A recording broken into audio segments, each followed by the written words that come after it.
कि टाइगर जयराम महतो का भी आगमन होने वाला आगामी 26 फरवरी को। तो आप सबसे पहले बताइए कि इसके बारे में क्या कहना चाहेंगे। जवानी जिस ओर जाती है, जमाना उस ओर आता है। झारखंड के जो छात्र छात्राएं हैं वो नौकरी करने के समय में क्रांतिकारी कर रहे हैं, अपने माटी के लिए लड़ रहे हैं। ये क्यों लड़ रहे हैं? इसीलिए तो इस इतने कम उम्र में बढ़ने की बहुत, जैसे कि अभी हम भी देखते हैं गांव में बहुत ऐसे लोग हैं जो बोलते हैं कि 1932 क्या है। हमारा देश जब आज़ाद हुआ था 1947 में आज़ाद हुआ था हमारा देश, लेकिन 1932 तो 1947 से पहले की बातें आ रही हैं यहाँ पे। तो लोग इनसे भी एक अपरिचित है, आखिर ये 1932 खतियान है क्या? सवाल है। अभी जो है काफ़ी ज़्यादा सवालें उठ रहा है और अभी जो नियोजन नीति विधेयक जो था उसे भी वापस कर दिया गया। आप इसके बारे में कुछ बोलेंगे? बिल्कुल बोलेंगे कि जब सड़कें सूनी हो जाए तो संसद आवारा हो जाती है। जब सड़कें सूनी हो जाए तो संसद आवारा हो जाती है। और अगर आप आंदोलन को नहीं बढ़ाएंगे, अगर शांत रहेंगे, आपके अधिकार को अगर सुरक्षित नहीं रखा जाएगा तो बताइए आपके, हमारे, इनके बच्चों का भविष्य क्या होगा। नमस्कार, जोहार और स्वागत है आप सभी का फिर से डिजिटल मीडिया में। तो आज हम पहुंच चुके हैं एक ऐसे शख्स के पास जिन्होंने झारखंडी भाषा खतियान संघर्ष समिति को लेकर काफ़ी ज़्यादा अपने आप को प्रभावित किया है। और आज हम उस शख्स से आपको मिला रहे हैं। विपिन कुमार जी हमारे साथ है और हम आज इनसे काफ़ी ज़्यादा सवाल भी करने वाले हैं और उम्मीद करते हैं इसका जवाब भी आप सबों को सुनने को मिलेगा। तो चलिए हम इनसे सवाल करते हैं, क्योंकि हमारे झारखंडी भाषा खतियान संघर्ष समिति एक ऐसा उलगुलान बन चुका है, एक ऐसा मामला बन चुका है जो लोग काफ़ी ज़्यादा इसके ऊपर आंदोलन कर रहे हैं। आप सभी को पता भी होगा, मैंने वीडियो भी डाला था कि टाइगर जयराम महतो का भी आगमन होने वाला है 26 फरवरी, आगामी 26 फरवरी को। तो आप सबसे पहले बताइए कि इसके बारे में क्या कहना चाहेंगे। सबसे पहले आप दोनों साथियों को मेरी ओर से शुभकामनाएं, बहुत बहुत बधाई जो आप यहाँ तक इस सवाल को लेकर मेरे पास आए। और मैं सुभाष भाई आपको और चंदन जी दोनों को शुभकामनाएं देता हूँ, बधाई देता हूँ क्यों आप हमारे घर तक आए। और मैं ये कहना चाहता हूँ कि देखिए, युवा जो है, जवानी जिस ओर जाती है, जमाना उस ओर आता है।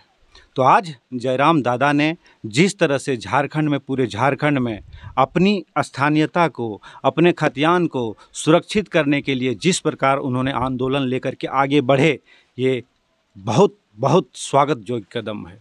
आज तक किसी ने भी इस मुद्दे पर कुछ भी बहुत आप कमो नहीं तो यहाँ पे जो धनवार का क्षेत्र है, यहाँ पे अभी तक जो था किसी ने कदम नहीं बढ़ाया था कि झारखंडी भाषा खतियानी संघर्ष समिति को लेकर एक कमेटी बनाया जाए। हमने देखा कि अनुमंडल में कुछ दिन पहले एक आपने बैठक भी रखी हुई थी। तो ये मन में आपका सवाल कैसे आया कि अभी हमारे धनवार क्षेत्र में भी ये चीज़ होनी चाहिए, तभी हम लोग एक सफल की ओर बढ़ पाएंगे? ये सवाल आपके मन में कैसे आया? बहुत अच्छा सवाल आपने पूछा है सुभाष भाई।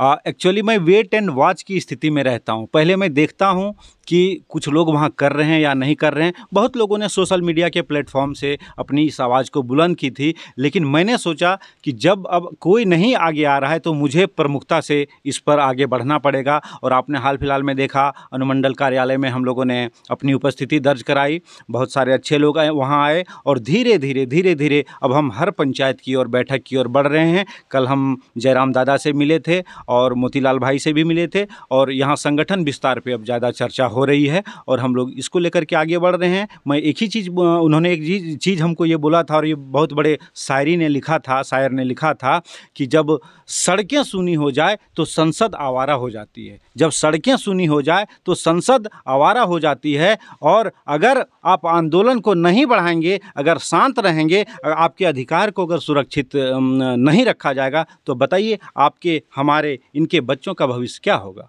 लोगों ने सोशल मीडिया में तो काफ़ी ज़्यादा पोस्ट किया, हमने भी देखा, हम सबों ने भी किया है, लेकिन आप एक एक घर तक पहुंचना, एक एक लोगों को जागरूकता करना चाह रहे हैं। आप आगे आप किस तरह से कदम बढ़ाएंगे? अभी जैसे कि 26 तारीख को जयराम दादा आने वाले हैं, तो इसको लेकर अभी क्या आपके अंदर बातें चल रही है, क्या चीज़ का तैयारियां चल रही, ये आप बताएंगे? हाँ, मैं ये बताना चाहता हूँ कि हमारे वरिष्ठ साथी भी हैं उसमें, आप भी हैं, बहुत सारे लोग उसमें जुड़े हुए हैं, सबसे इस विषय पर चर्चा हो रही है। और 26 तारीख पुनीत राय स्टेडियम राजधनवार में जयराम दादा का सभा आयोजित है सुबह 11 बजे से, 26 फरवरी दिन रविवार रविवार। और उसी सिलसिले में जो अभी हमारे मेंबर सब उसमें जुड़े हैं, सदस्य, जो व्हाट्सएप ग्रुप अभी हम लोगों ने निर्माण किया था, 485 लोग अभी सदस्य उसमें हैं। और पंचायत लेवल और प्रखंड लेवल हर जगह हमें उनको समाहित करके टीम बना करके आगे इस पर बढ़ना है। बहुत जैसे कि अभी हम भी देखते हैं गांव में बहुत ऐसे लोग हैं जो बोलते हैं कि 1932 क्या है। हमारा देश जब आज़ाद हुआ था 1947 में आज़ाद हुआ था हमारा देश, लेकिन 1932 तो 1947 से पहले की बातें आ रही यहाँ पे, तो लोग इनसे भी एक अपरिचित है। आखिर ये 1932 खतियान है क्या?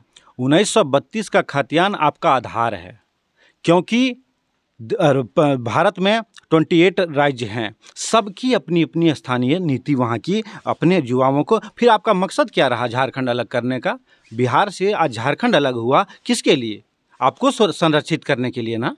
अगर आपके ही बच्चों को और हमारे बच्चों को अगर यहाँ संरक्षित रोजगार नहीं दिया जाएगा तो कहाँ जाएंगे? बेंगलोर, चेन्नई, हैदराबाद काम करने के लिए, और दूसरे प्रदेश के लोग यहाँ आकर के अपना रोजगार करेंगे। फिर हमारे बच्चे कहाँ जाएंगे? अभी जो है काफ़ी ज़्यादा सवालें उठ रहा है, और अभी जो नियोजन नीति विधेयक जो था उसे भी वापस कर दिया गया। आप इसके बारे में कुछ बोलेंगे? बिल्कुल बोलेंगे। 10 रघुवर पूर्व की जो सरकार थी रघुवर दास की, उसने 11 और 13 जिलों में राज्य को खंडित किया था। हेमंत सोरेन जी को जो सरकार थी उन्होंने 10 और 12 उन्होंने बोल दिया, 10वीं और 12वीं जो झारखंड से अदर समुदाय के लोग अगर यहाँ से पढ़ेंगे तो यहीं के, और अगर कोई बाहरी चला जाएगा वहाँ पढ़ेगा, अगर जनरल का है तो उनको मान्य नहीं दिया जाएगा। ये क्या, ये इस तरह का कानून बनेगा? इस तरह से आप डिवीजन कैसे कर सकते हैं समाज में? इस डिवीजन करके आप समाज को कैसे? वो तो कानूनविद लोगों ने भी वहाँ रिजेक्ट कर दिया था इसको। ये तो जबरदस्ती का हवा बनाने का प्रयास कर रहे थे। क्या हुआ? नहीं हुआ, रद्द हो गया। राज्यपाल ने भी वापस किया, हाईकोर्ट से भी रद्द हुआ। अरे भाई, हम झारखंड के वासी हैं और हम ही को आप बोल दीजिएगा कि आपका बच्चा अगर बेंगलोर में आप काम करते हैं और वहाँ जो है सो अगर आपका बेटा और बेटी वहाँ से पास करेगा तो आपको झारखंड में रोजगार नहीं। ये कैसा न्याय है? ये कैसा न्याय है? तो हमें ये भी सुना था कि स्थानीय नियोजन नीति और एक होती है नियोजन नीति। आप इस दोनों के बारे में कुछ बताना चाहेंगे? इसमें अंतर क्या है? एक स्थानीय नियोजन नीति है, एक नियोजन नीति है। आप इसके बारे में बताएं। जरूर। नियोजन नीति आज तक झारखंड में बहुत सारी सरकारें, हम 23 वर्ष में प्रवेश कर चुके हैं झारखंड में, और किसी ने क्लियर रूप से, जो क्लियर वॉश आउट करते हैं ना, क्लियर रूप से आज तक किसी की हिम्मत नहीं हुई है बनाने की। उसको बोलते हैं नियोजन नीति। नियोजन नीति, और अब जब नियोजन नीति नहीं बना पाए और आए दिन सब अदर प्रदेश के लोग आपके सरकारी विभागों में कब्जा कर रहे हैं, और उसी को 1932 के खतियान आधारित स्थानीय नीति से जोड़ने का प्रयास किया जा रहा है कि जो वास्तविक झारखंडी है कौन? सुभाष है झारखंडी, चंदन है झारखंडी, विपिन है झारखंडी, कौन है झारखंडी? आज तक ये सरकार जो भी बीजेपी रही, जेएमएम रही, जो भी रही, आज तक किसी का कुबत नहीं हुआ कि झारखंडियत कौन है, झारखंडी कौन है, उसको परिभाषित किया जा सके। तो अभी आपने नियोजन नीति और स्थानीय नियोजन नीति के बारे में सुना। अब हम कुछ और चीज़ें जान लेते हैं कि आगे जो कार्यक्रम होने वाले टाइगर जयराम दादा, जो अभी एक ऐसे क्रांतिकारी बन चुके हैं झारखंड में, जो किसी भी नेता दल के लोग हो या किसी को भी, वो खुलकर अपने सवालों का जवाब करते हैं और खुलकर लोग। अभी एक बात है कि झारखंड के जो छात्र हैं, झारखंड के जो छात्र छात्राएं हैं, वो नौकरी करने के समय में क्रांतिकारी कर रहे हैं। नौकरी करने के समय में झारखंड के छात्र छात्राएं क्रांतिकारी कर रहे हैं, अपने माटी के लिए लड़ रहे हैं। क्यों लड़ रहे हैं? इसीलिए इस इतने कम उम्र में क्रांतिकारी करना, ये क्या है? इसीलिए तो बात है, यही तो बात है। बहुत अच्छा सवाल आपका है सुभाष भाई, कि जाति और पार्टी को छोड़कर माटी के लिए लड़िए। जाति और पार्टी को छोड़कर माटी के लिए लड़िए, आपके हमारे बच्चों के भविष्य के लिए। आज जयराम महतो दादा, टाइगर जयराम महतो दादा ने अगर इसको नहीं उलगुलान किया होता इस मुद्दे को लेकर के, तो देखिए ना, फटाफट अभी कितनी सारी वो काम हो रही है। सरकार की तरफ से प्रेस विज्ञप्ति जारी की जा रही है कि हम इसको नियोजन नीति एकदम सुधार करेंगे, जल्द से जल्द इसको लागू करेंगे। देखिए कितनी वैकेंसियाँ प्रभावित हुई है, और बाहर के लोग अगर हमारी वैकेंसियों पर कब्जा, ये कौन ऐसा चाहेगा? कौन ऐसा चाहेगा? और जयराम दादा, हम लोग यही जागरूक का कार्यक्रम कर रहे हैं कि हर जनता, हर युवा तक हमारी बात पहुँचे। जयराम दादा के मार्फत से, मनोज भैया के मार्फत से, रोहित भाई के मार्फत से, राजदेश भाई के मार्फत से बहुत सारे युवा क्रांतिकारी हमारे साथ। आज तक जो है वो धनवार क्षेत्र में हो या पूरे राज्य क्षेत्र में हो, कोई भी नेता आगे बढ़कर नहीं आ रहे हैं। इसके विरुद्ध या इसके सामने कि हम इसका मतलब विरोध करें या इसका और भी आगे बढ़ावा दें? आखिर क्यों वो आगे बढ़कर क्यों नहीं आ रहे हैं? आप क्यों, आपको आपके पास कोई ऐसा जवाब है इसका? जी, बिल्कुल है।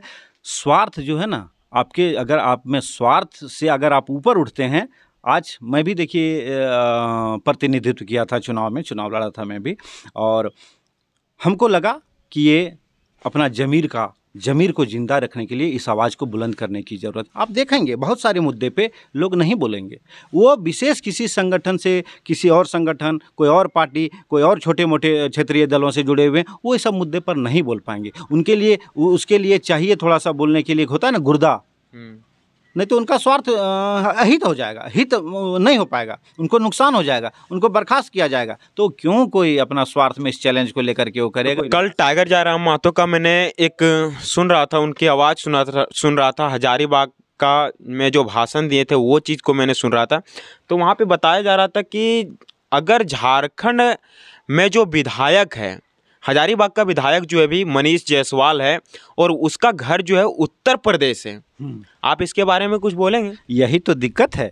ऐसे कितने सांसद हैं झारखंड में और कितने विधायक हैं झारखंड में, ये देखना आपको पड़ेगा। हर पार्टियों में लगभग लोग बाहर से आकर के कब्जा कर चुके हैं। हम झारखंडी, आप हम धान काटिए, गेहूं पटाइए, ये सब काम करने के लिए हम और आप हैं। बिजली का कनेक्शन है तो वहाँ जाकर के वो कराइए, ये सब काम हम लोग। लेकिन मलाईदार जो पद है, जहाँ मलाई लोग खाते हैं, उसमें बाहरी का राज है, कब्जा है। तो आज जो तारीख है वो 3 तारीख हो गया है और आगामी 26 फरवरी को टाइगर जयराम दादा का जनसभा होने वाला है धनवार पुनीत राय स्टेडियम में। तो आप इस क्षेत्र को देखा जाए, अगर धनवार गाँवा क्षेत्र, तीसरी क्षेत्र को देखा जाए तो काफ़ी ज़्यादा ये बड़ा क्षेत्र है। तो आप इतनी कम समय में आप कैसे उन घरों तक, उन लोगों तक पहुंच सकते हैं? कैसे पहुंचेंगे आप उन सबों तक? एक्चुअली सोशल मीडिया इसका बहुत बड़ा साधन है और हम लोग पहुंच चुके हैं, ये मत कहिए कि नहीं पहुंचे हैं। हर जगह से लोग जुड़ चुके हैं इस ग्रुप में, और उधर के भी लोग, जमुआ के भी साथी हैं, देवरी के भी साथी हैं, गाँवा के भी हैं, तीसरी के भी हैं, और राजधनवार में तो हम लोग हैं ही। तो जब देखिए यहाँ से गुलगुलान शुरू होगा ना, तो धीरे धीरे पूरा गिरिडीह का जो जिला है वो प्रभावित इसमें आ जाएगा। और क्या एक दिन ये जनसभा धनवार में देखने को मिल रही है, कल जमुआ में भी देखने को मिल सकता है? 100%, गिरिडीह में भी 100%। वहाँ से जब मैं बैठक के लिए वहाँ जयराम दादा और मोतीलाल भाई के पास गया था, तो वहाँ से 3-4 जगह पे कॉल जा चुका है कि आप लोग जो पहले से तैयार थे कि अब हम लोग इस दिशा में राजधनवार की ओर बढ़ रहे हैं और आप लोग इसमें आगे आइए। आप जिला परिषद का प्रतिनिधि रहे और कुछ वोटों से आप हार गए हैं, लेकिन आप जिला परिषद का प्रतिनिधि होते हुए भी इस संगठन में आप सबसे आगे आए, सबसे आगे आए। मैंने आपके जैसे तो कई प्रतिनिधि हैं, लेकिन कोई इसमें खुलकर नहीं आए आगे, लेकिन आप सबसे पहले इसमें खुलकर आए, आगे आए, आपका कदम सबसे आगे निकला। क्यों? मुझे देखिए, मैं प्राइवेट इंडस्ट्री में जॉब करता हूँ, मैं सहायक मैनेजर हूँ एक कंपनी में, और सोशल मीडिया में मेरा एक हथियार है, बहुत बड़ा हथियार है। आप लोग भी गौर करते होंगे इस चीज़ को। और मुझे लगता था कि अगर मैं यहाँ तक आया, बहुत लोगों ने सपोर्ट किया, उनको शुभकामनाएं। अब धीरे धीरे आगे के लिए युवा जो है आगे आना चाहिए। इसमें आप जैसे युवा, अगर सुभाष भाई आगे बढ़ता है तो क्या दिक्कत है, चंदन भाई आगे बढ़ता है तो क्या दिक्कत है, मैं बढ़ता हूँ तो क्या दिक्कत है। हम लोग अपना ग्रुप बना करके आगे युवा लोगों को आगे बढ़ाया जाएगा, चाहे वो मैं हूँ या आप हों या कोई और हों। बहुत सारे साथी उस ग्रुप में, आपने देखा उस सभा में, मीटिंग में कितने लोग थे। तो हम लोगों का मकसद ये है कि राजनीति से परे, राजनीतिक लोगों से दूरी बना करके अपना कार्य करते रहिए। आपका तो मैंने इंटरव्यू ले लिया है सर, लेकिन आप जो हमारे दर्शक देख रहे हैं इस पेज को, आप उनको किस तरह से बोलना चाहेंगे इसके बारे में? मैं देखिए, सबसे पहले आप लोगों को साधुवाद और सभी दर्शकों को मैं अभिनंदन करते हुए ये कहना चाहूँगा कि आप हमारे इस अभियान झारखंडी भाषा खतियान संघर्ष समिति राजधनवार इकाई से आप जुड़ें। और मेरा नंबर है 09871300265। अगर आप इस नंबर पे भी संपर्क करेंगे तो बहुत बढ़िया रहेगा। हम लोग कंधे से कंधे मिलाकर आगे काम करने के लिए साथ रहेंगे, यही मैं आप लोगों से गुजारिश करूंगा। आप सभी दर्शकों को जो है झारखंडी भाषा खतियान संघर्ष समिति संस्थापक के तौर पर मैं सबका अभिनंदन करता हूं। नमस्कार।